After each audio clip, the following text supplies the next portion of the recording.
네, 한국인항이 지난 7월, 8월에 이어서 또다시 기준금리를 동결했습니다. 미국과의 기준금리 차이 격차는 1.75%포인트를 유지하게 됐는데요.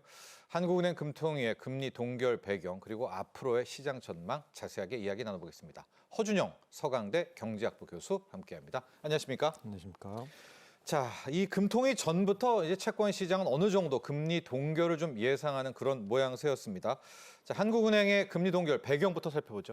세 가지 배경 정도 생각해 보시면 될 것 같습니다. 첫 번째로는 우리나라 경기는 지금 좋지 않은 상황, 뭐 좀 나아지고는 있습니다. 근데 여전히 올해 한 0.9% 성장으로 저희가 평균적으로 성장할 수 있는 게 한 1.8에서 1.9 정도로 보고 있거든요. 네. 좀 경기가 좀 부진한 상황은 나아지고는 있지만 아직 부진하다고요. 그러면 경기 때문에는 조금 낮춰야 되는데 문제는 이 금리 인하를 발목 잡는 두 가지 정도의 요소가 있었다. 이게 그래서 첫 번째로는 최근 들어서 조금 더 상승폭을 키운 수도권 중심의 아파트 가격, 요게 첫 번째. 네. 두 번째로는 환율 부분에서 최근에 뭐 1,430원대에서 왔다 갔다 하고 있는 이 높은 네. 환율과 변동성.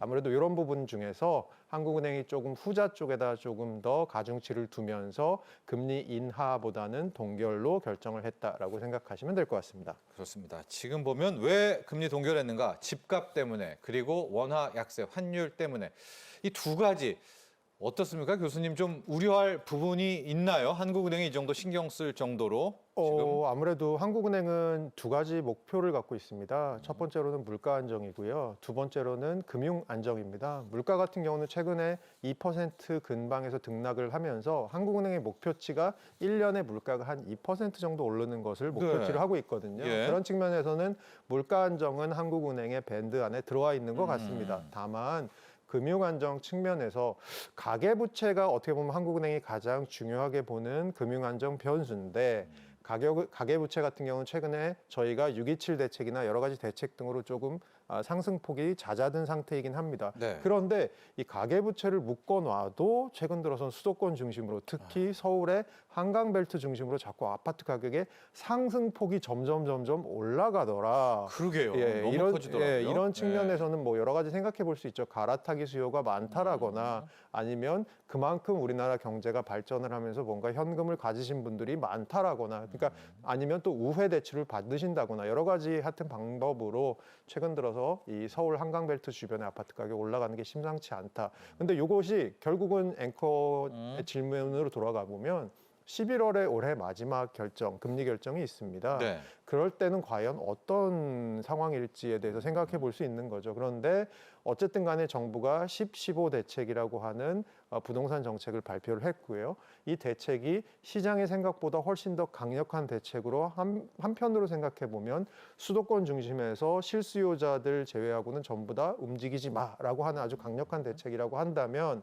향후에 부동산에 대해서 특히 매물 같은 경우 거래는 조금 줄어들 거고요. 다만 상승폭인데 상승폭 같은 경우는 사실 한 집만 계약이 조금 높게 거래가 돼도 실거래가는 오르는 거지 않습니까? 시세는 안 올라도요. 그런 측면에서는 향후에 이 아파트 통계들이 어떤 얘기들을 할 것인지를 한국은행이 11월에 볼 텐데 네. 이 상승폭이 쉽게 잦아들지 않는다면 11월에도 금리 인하가 조금 힘들지 않을까라고 보는 게 지금 시장의 관측인 것 같습니다. 그렇습니다. 이번에 금리 동결의 이유, 가장 큰 이유 두 가지, 집값 그리고 환율이었습니다.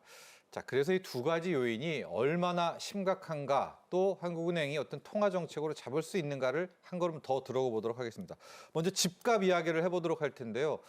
교수님 이제 좀 저도 느끼고 많은 분들이 집값 얘기를 하잖아요. 통계적으로 지금 서울과 수도권 집값 상승 어느 정도인지 현황 한번 보도록 할까요? 네, 9월 첫째 주 서울의 아파트 가격 상승률, 주간 상승률을 보면 0.1 미만이었었습니다. 예. 근데 이게 지금 점점 올라오면서 9월 마지막 주, 다섯째 주 가니까 0.17% 상승까지 예. 올라왔는데 이 0.27이라는 게 어떤 의미냐면 주간 상승률이지 않습니까? 예. 여기다가 1년이 한 52주 정도 있으니까 여기다 한 52 정도를 곱해보면 이게 연간 상승률이 나옵니다. 그 연간 상승률을 이렇게 구해보시면 연간 상승률 한 10% 조금 넘는 상승률입니다. 그렇죠. 그러다가 추석 때 저희 이번에 연휴가 길어서 추석 통계는 안 나왔고요. 추석 이후에 통계가 나온 것이 상승폭이 0.54로 늘었습니다. 여러분 저거 주간 상승률입니다. 네. 예. 주간 상승률 0.54면 요거 똑같이 52 정도로 곱해 보시면 1년 상승률이 한 26에서 27% 됩니다. 그러면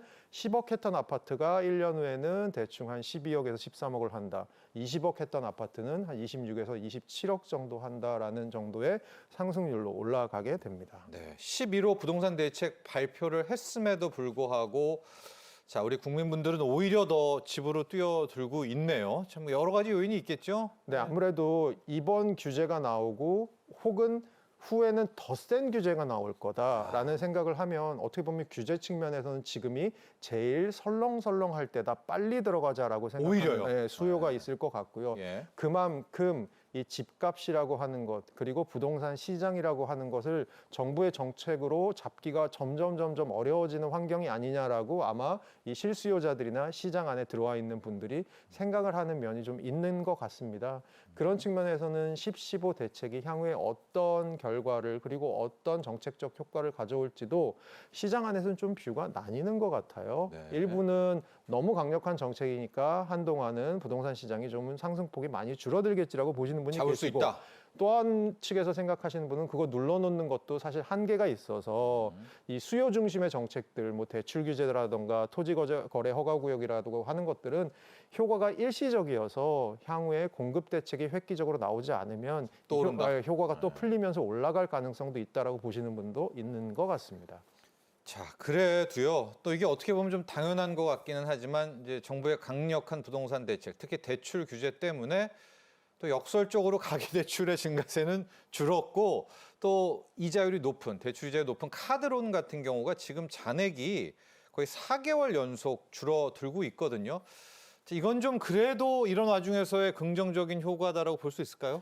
어떻게 보면 긍정적인 효과와 부정적인 효과가 같이 있다고 저는 생각을 네. 하고요. 먼저 긍정적인 효과부터 말씀드리면 저희 부동산 가격 상승이 어떻게 보통 일어나냐면 요즘 자기 돈으로 집 사시는 분 없으시잖아요. 보통은 대출을 일으키셔서 그걸 가지고 집을 사시는데 특히 이 안에는 전세 대출 같은 것들도 들어와 있고요. 그러면 이거는 전세 대출이라고 하는 건 한편으로 생각해 보면 집주인이 세입자를 통해서 금융 서비스를 받는 대출이잖아요. 그러니까 집주인의 대출은 아니잖아요. 네.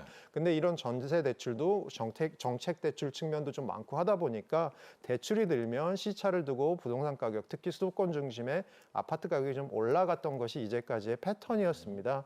그런 측면에서는 대출을 좀 눌렀다라고 한다는 것은 향후에 부동산 가격의 상승폭이 조금이나마 그래도 누그러질 수 있는 역할을 할 수 있다라는 측면에서는 어떻게 보면 최근 들어서 조금 집값 올라가는 것 때문에 걱정하시는 분들에게는 약간 긍정적인 측면이 있을 것 같고요. 네. 아까 앵커께서 사실 카드론 얘기 말씀하셨는데 저희 대출이라고 가계대출이라고 생각하면 항상 주담대를 생각하십니다. 네. 물론 주담대가 가계대출이 한 70% 되는 큰 비중이긴 하죠. 하지만 한편에서는 대출에 기대서 하루하루 또 버티고 계신 분들도 계시거든요. 그런 분들이 아까 말씀해 주신 것처럼 금리가 높은 카드론까지 간다라고 네. 하는 거는 대출을 받다 결국은 카드론까지 가신 거일 확률이 되게 크거든요. 그래서 카드론 잔액이 줄어들거나 조금 이런 신용대출 잔액이 줄어드는 것들에 대해서 한편으로는 이 대출에 기대서 생활하시는 분들의 생활이 좀 팍팍해지실 수 있다. 이거 어떻게 보면 대출 규제의 조금 어두운 부분일 수 있다라는 부분이 부정적인 부분으로 말씀드릴 수 있을 것 같습니다. 그렇습니다. 카드론 잔액이 줄었다는 것은 뭐 금융 정책적 차원에서는 효과를 보는 건데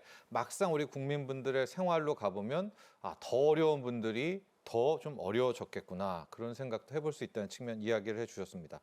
자, 한국은행이 왜 금리를 동결했는가? 집값 때문이다. 이지만 이만큼 큰 중요도가 환율이었습니다.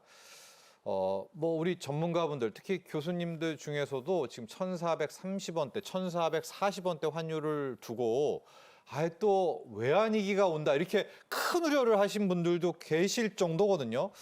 지금 현재 환율 흐름, 원달러 환율 우리 허 교수님은 어떻게 바라보고 계십니까? 그러니까 결국은 단기적으로 우리나라 원달러 환율에 가장 제가 중요한 역할을 하고 있는 건 결국은 한미 관세 협상, 무역 협상인 것 같습니다.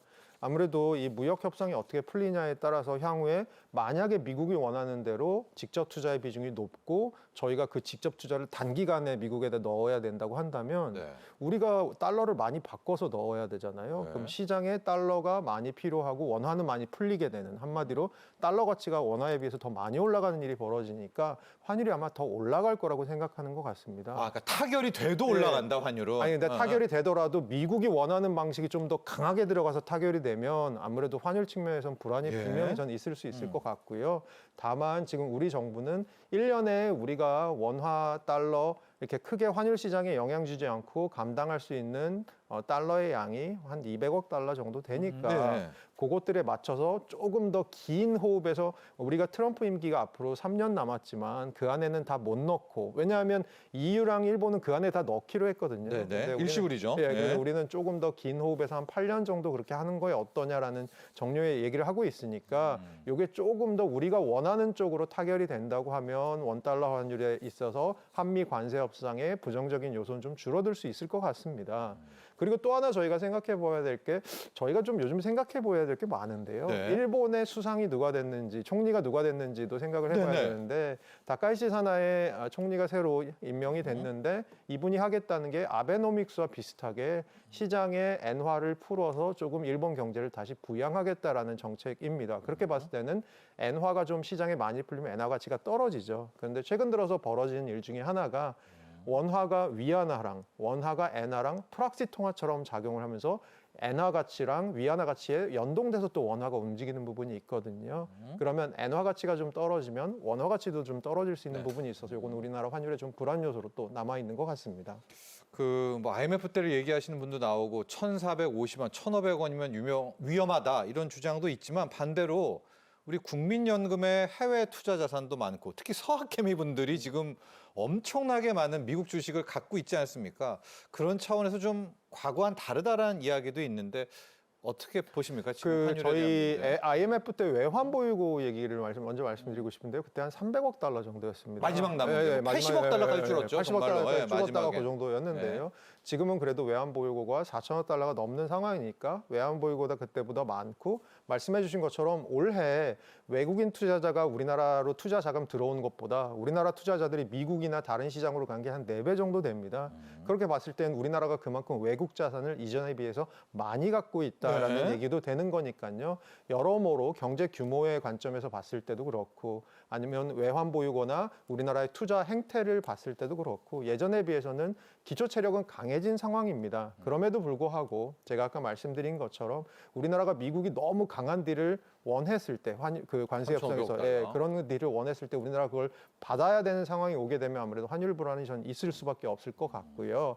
다만 정부에서 지금 얘기하고 있는 것은 조금 위안이 되는 부분이 있습니다. 미국이 우리나라가 처한 외환 상황, 일본과 같이 기축통화국도 아니고, 일본에 비해서 GDP 규모 작고, 그리고 일본에 비해서 외환 보유고도 좀 적은 상황, 이런 것들에 대해서도 원래는 잘 이해를 못했다가 최근 들어서는 그래도 잘 이해를 하는 방향으로 넘어가고 있다라는 측면에서는 조금 저희가 긍정적으로 생각해 볼 부분은 있을 것 같습니다. 자, 향후 전망 보도록 하겠습니다. 지금은 동결했지만은요, 우리 금통위원들, 우리도 포워드 가이던스를 냈는데 6명 중 4명이 3개월 내내 이해할 것이다. 이나 시점 얘기도 많이 나옵니다.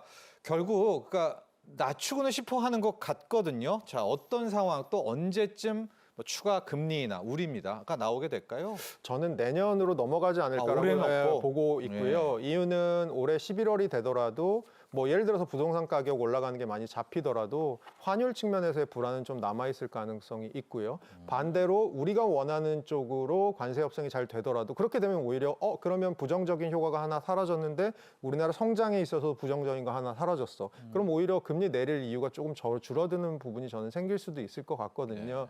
그런 측면에서는 올해는 동결로 가고 내년에 뭐 한 번 정도 인하할 것 같은데, 제가 조심스럽게 말씀드리고 싶은 부분은 예. 미국은 지금 금리 인하의 초입에 있기 때문에, 그리고 미국 금리가 마치 전 세계 벤치마크 금리처럼 작용하기 때문에 시청자 여러분들 중에 많은 분들이 이제 금리는 내려가는 방향이야라고 생각하실 수 있으실 것 같은데요. 네, 미국도 다음 주에 내린다는데. 네, 그렇습니다. 네. 근데 이제 한국은 미국만큼 내릴 여력이 없다. 미국보다 지금 금리 수준도 낮고, 그리고 아까 말씀드린 것처럼 환율이나 여러 가지 측면에서 불안한 부분이 있기 때문에 미국보다 우리나라가 금리가 내려갈 수 있는 여력은 좀 적은 상황이다라는 것을 감안하시고 향후에 이 경제 활동을 조금 계획을 하시는 게 어떨까라는 생각도 좀 듭니다. 네, 집값, 환율. 근데 집값은 좀 워낙 긴 이야기니까 이제 환율이 굉장히 중요할 것 같죠. 근데 그걸 보려면 또 한미 관세 협상도 네. 봐야 되고. 자, 일단 우리 허준영 교수께서는 조금만 더 보자. 어쩌면 내년이 처음 또 시작이 될 수도 있을 것 같다. 이렇게 전망을 해줬고요. 또 우리가 한국은행의 통화정책 봤으니까 이참에 미국 연준 이야기도 해보도록 하겠습니다. 이제 당장 다음 주입니다. 아니 다음 주에 웬 이벤트가 이렇게 많죠? 우리 경주 에이펙 또 정상회담 그리고 미국에서는 10월 FOMC 회의가 열립니다. 지금 인하 가능성도 높고 이와는 별도로 QT 종료 선언을 할 수 있다. 이게 이제 서학개미 분들한테는 큰 이슈인데요.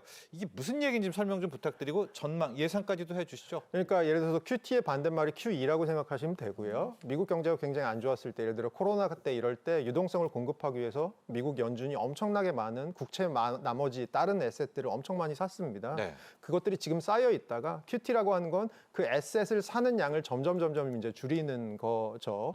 그런데 이제 그 에셋을 사는 걸 줄인다는 건 점점 시장으로부터 약간 유동성을 빼온다, 유동성을 줄인다라는 건데 이 QT를 종료한다는 건 어떻게 보면 유동성을 줄이는 일을 그만한다. 네. 그러니까 유동성의 측면에서는 이제는 약간 유지하거나 느리는 방향으로 다시 가겠다. 시장의 돈이 더 풀릴 수 있겠다. 뭐 이런 정도의 의미로 이해해 주시면 좋을 것 같습니다. 네. 할까요? 종료 선언을? 종료 선언은 아마 조만간 있을 수도 있을 것 같은 지난번에 게 수개월이라고 했던데. 예, 왜냐하면 뭐 이번에 없더라도 조만간 있을 수밖에 없을 것 같은 건 미국 경제 자체는 최근 들어서 AI발 투자나 이런 걸로 버티고는 있습니다만 노동시장의 둔화 징후가 명확하고 거기다가 최근 들어서 단기적인 이슈로 미국 정부의 셧다운이 지금 22일째 지속되고 있습니다. 아무래도 이러다 보면 미국 경제 지표를 볼 수 없는 것도 있고 또 하나는 미국의 공무원의 임금 같은 것들이 지급 안 되면서 미국 경기가 조금 더 다운 쪽으로 가는 방향의 작용이 있을 수밖에 없거든요. 네. 그런 측면에서는 시장에서도 연준이 어쨌든 간에 조만간 금리도 내리고 QT도 종료